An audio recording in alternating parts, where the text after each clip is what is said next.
ભગવાન જે કરે તે સારા માટે જ. પૂજ્ય અપૂર્વ મુનિ સ્વામીના પ્રેરણાદાયી સંદેશ સાથે મહોત્સવ પૂર્ણ. ભરૂચ ખાતે આયોજિત માનવ ઉત્કર્ષ મહોત્સવનો અંતિમ દિવસ ભક્તિ, આધ્યાત્મિકતા અને સંસ્કારના ભાવપૂર્વકના માહોલ સાથે ભાવભીની પૂર્ણાહુતિ સાથે સંપન્ન થયો હતો.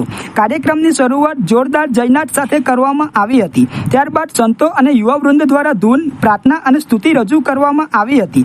કાર્યક્રમમાં ઉપસ્થિત મહેમાનો તથા હરિભક્તોએ પૂજન વિધિમાં સહભાગી બની આરતીના સુમધુર સ્વરોમાં ભક્તિભાવનો અનોખો આનંદ માણ્યો હતો. આ પ્રસંગે આમંત્રિત મહેમાનો દ્વારા મહારાજ, સ્વામી તથા વક્તા સંત પૂજ્ય અપૂર્વ મુનિ સ્વામીનું પૂજન કરવામાં આવ્યું હતું. પોતાના પ્રેરણાદાયી પ્રવચનમાં પૂજ્ય અપૂર્વ મુનિ સ્વામીએ ઠાકર કરે તે ઠીક વિષય પર જીવન મૂલ્યોને સ્પર્શતી રસપ્રદ રજૂઆત કરી હતી. તેમણે જણાવ્યું હતું કે ભગવાન જ આપના સાચા સારથી છે અને તેઓ જે કરે છે તેમાં આપણું હિત જ સમાયેલું છે.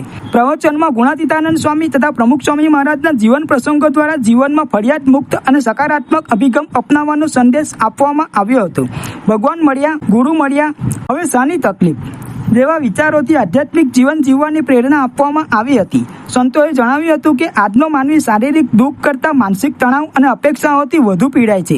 સાચું સુખ ભૌતિક સાધનોમાં નહીં, પરંતુ સાધના, સકારાત્મક વિચારસરણી અને ભગવાન પ્રત્યેના વિશ્વાસમાં રહેલું છે.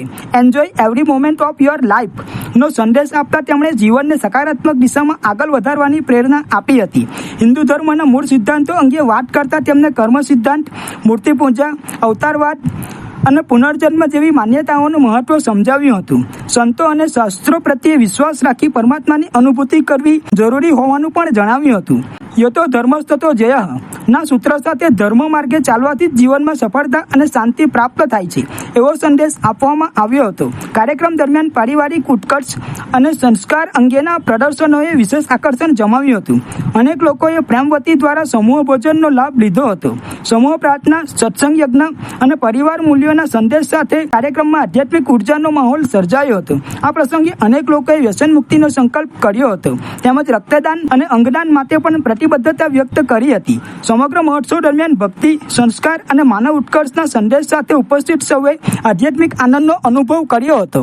અમારા જીવનમાં કોઈ દુઃખનો પ્રસંગ જ નથી.